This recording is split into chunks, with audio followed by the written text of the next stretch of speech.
ଆଦି ପୁସ୍ତକ ଏକ ପର୍ବ। ପରମେଶ୍ୱର ଆଦ୍ୟରେ ସ୍ୱର୍ଗ ଓ ପୃଥିବୀର ସୃଷ୍ଟି କଲେ। ପୃଥିବୀ ନିର୍ଜନ ଓ ଶୂନ୍ୟ ଥିଲା, ଆଉ ଗଭୀର ଜଳ ଉପରେ ଅନ୍ଧକାର ଥିଲା। ପୁଣି ପରମେଶ୍ୱରଙ୍କର ଆତ୍ମା ଜଳ ଉପରେ ବ୍ୟାପ୍ତ ଥିଲେ। ଅନନ୍ତର ପରମେଶ୍ୱର କହିଲେ, ଦୀପ୍ତି ହେଉ, ତହିଁରେ ଦୀପ୍ତି ହେଲା। ଆଉ ପରମେଶ୍ୱର ଦୀପ୍ତିକୁ ଦେଖିଲେ ଯେ ତାହା ଉତ୍ତମ। ତହୁଁ ପରମେଶ୍ୱର ଅନ୍ଧକାରରୁ ଦୀପ୍ତିକି ଭିନ୍ନ କଲେ। ପୁଣି ପରମେଶ୍ୱର ଦୀପ୍ତିର ନାମ ଦିବସ ଓ ଅନ୍ଧକାରର ନାମ ରାତ୍ରି ଦେଲେ। ତହୁଁ ସନ୍ଧ୍ୟା ଓ ପ୍ରାତଃକାଳ ହୋଇ ପ୍ରଥମ ଦିବସ ହେଲା।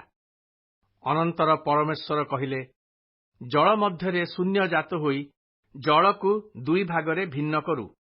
ଏହି ରୂପେ ପରମେଶ୍ୱର ଶୂନ୍ୟ ନିର୍ମାଣ କରି ଶୂନ୍ୟର ଊର୍ଦ୍ଧ୍ୱସ୍ଥ ଜଳରୁ ଶୂନ୍ୟର ଅଧସ୍ଥ ଜଳକୁ ଭିନ୍ନ କଲେ।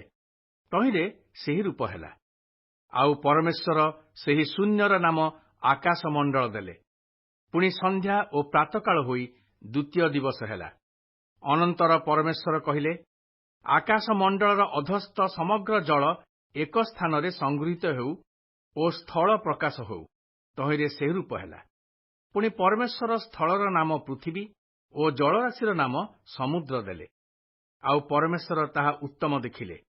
ଏ ଉତ୍ତାରୁ ପରମେଶ୍ୱର କହିଲେ, ପୃଥିବୀ ତୃଣ ଓ ସବୁଜ ଶାକ ଓ ବୀଜ ସମ୍ବଳିତ ସ୍ୱ ଜାତି ଅନୁଯାୟୀ ଫଳୋତ୍ପାଦକ ଫଳବୃକ୍ଷ ଭୂମି ଉପରେ ଉତ୍ପନ୍ନ କରୁ। ତହିଁରେ ସେପରି ହେଲା। ଅର୍ଥାତ୍ ପୃଥିବୀ ତୃଣ ଓ ସ୍ୱ ଜାତି ଅନୁସାରେ ବୀଜୋତ୍ପାଦକ ଶାକ ଓ ସ୍ୱ ଜାତି ଅନୁସାରେ ସବୁଜ ଫଳୋତ୍ପାଦକ ବୃକ୍ଷ ଉତ୍ପନ୍ନ କଲା। ପୁଣି ପରମେଶ୍ୱର ତାହା ଉତ୍ତମ ଦେଖିଲେ। ତହିଁରେ ସନ୍ଧ୍ୟା ଓ ପ୍ରାତଃକାଳ ହୋଇ ତୃତୀୟ ଦିବସ ହେଲା। ଅନନ୍ତର ପରମେଶ୍ୱର କହିଲେ, ରାତ୍ରିରୁ ଦିବସକୁ ପୃଥକ୍ କରିବା ନିମନ୍ତେ ଆକାଶମଣ୍ଡଳରେ ଜ୍ୟୋତିର୍ଗଣ ଉତ୍ପନ୍ନ ହେଉନ୍ତୁ। ପୁଣି ସେ ସବୁ ଚିହ୍ନ ଓ ଋତୁ ଓ ଦିବସ ଆଉ ବର୍ଷର କାରଣ ହେଉନ୍ତୁ। ଆଉ ପୃଥିବୀରେ ଆଲୁଅ ଦେବା ପାଇଁ ଆକାଶମଣ୍ଡଳରେ ସେହି ଜ୍ୟୋତିର୍ଗଣ ଥାଆନ୍ତୁ। ତହିଁରେ ସେପରି ହେଲା। ଏହି ପ୍ରକାରେ ପରମେଶ୍ୱର ଦିବସରେ କର୍ତ୍ତୃତ୍ୱ କରିବାକୁ ଏକ ମହାଜ୍ୟୋତି ଓ ରାତ୍ରିରେ କର୍ତ୍ତୃତ୍ୱ କରିବାକୁ ତାହାଠାରୁ ସାନ ଏକ ଜ୍ୟୋତି, ଏହି ଦୁଇ ମହାଜ୍ୟୋତି ଆଉ ମଧ୍ୟ ତାରାଗଣ ନିର୍ମାଣ କଲେ।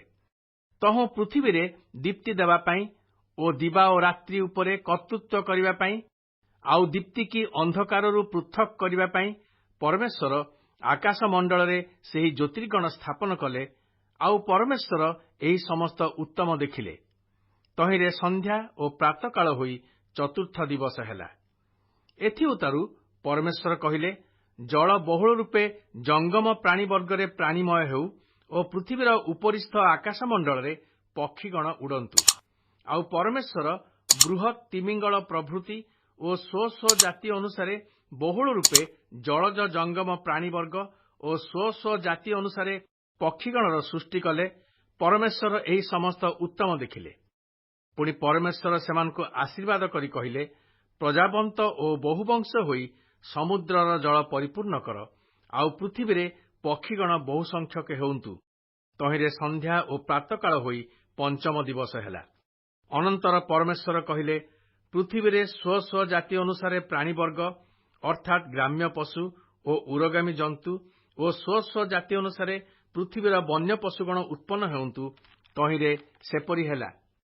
ଏହି ରୂପେ ପରମେଶ୍ୱର ସ୍ୱ ଜାତି ଅନୁଯାୟୀ ବନ୍ୟ ପଶୁଗଣ ଓ ସ୍ୱ ଜାତି ଅନୁଯାୟୀ ଗ୍ରାମ୍ୟ ପଶୁଗଣ ଓ ସ୍ୱ ଜାତି ଅନୁଯାୟୀ ପ୍ରତ୍ୟେକ ଭୂଚର ଉରଗାମୀ ଜନ୍ତୁ ନିର୍ମାଣ କଲେ। ଆଉ ପରମେଶ୍ୱର ସେ ସମସ୍ତ ଉତ୍ତମ ଦେଖିଲେ। ଏଥିଉତ୍ତାରୁ ପରମେଶ୍ୱର କହିଲେ, ଆମ୍ଭେମାନେ ଆପଣା ପ୍ରତିମୂର୍ତ୍ତିରେ ଓ ଆପଣା ସାଦୃଶ୍ୟରେ ମନୁଷ୍ୟର ନିର୍ମାଣ କରୁ।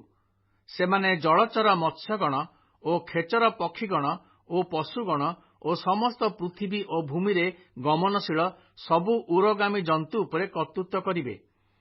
ଅନନ୍ତର ପରମେଶ୍ୱର ଆପଣା ପ୍ରତିମୂର୍ତ୍ତିରେ ମନୁଷ୍ୟକୁ ସୃଷ୍ଟି କଲେ। ପରମେଶ୍ୱରଙ୍କର ପ୍ରତିମୂର୍ତ୍ତିରେ ସେ ତାହାକୁ ସୃଷ୍ଟି କଲେ। ପୁରୁଷ ଓ ସ୍ତ୍ରୀ କରି ସେ ସେମାନଙ୍କୁ ସୃଷ୍ଟି କଲେ। ଆଉ ପରମେଶ୍ୱର ସେମାନଙ୍କୁ ଆଶୀର୍ବାଦ କଲେ। ପୁଣି ପରମେଶ୍ୱର ସେମାନଙ୍କୁ କହିଲେ, ପ୍ରଜାବନ୍ତ ଓ ବହୁବଂଶ ହୁଅ। ପୁଣି ପୃଥିବୀକୁ ପରିପୂର୍ଣ୍ଣ କରି ବଶୀଭୂତ କର। ଆଉ ଜଳଚର ମତ୍ସ୍ୟଗଣ ଓ ଖେଚର ପକ୍ଷୀଗଣ ଓ ଭୂଚର ଉରଗାମୀ ଜନ୍ତୁଗଣ ଉପରେ କର୍ତ୍ତୃତ୍ୱ କର। ପରମେଶ୍ୱର ଆହୁରି କହିଲେ, देख आम्भे भूमिस्थ सबु सबुज शाक ओ सबु सबुज फलदायक वृक्ष तुम्भमानकु देलु, ताहा तुम्भमानकर खाद्य हेब।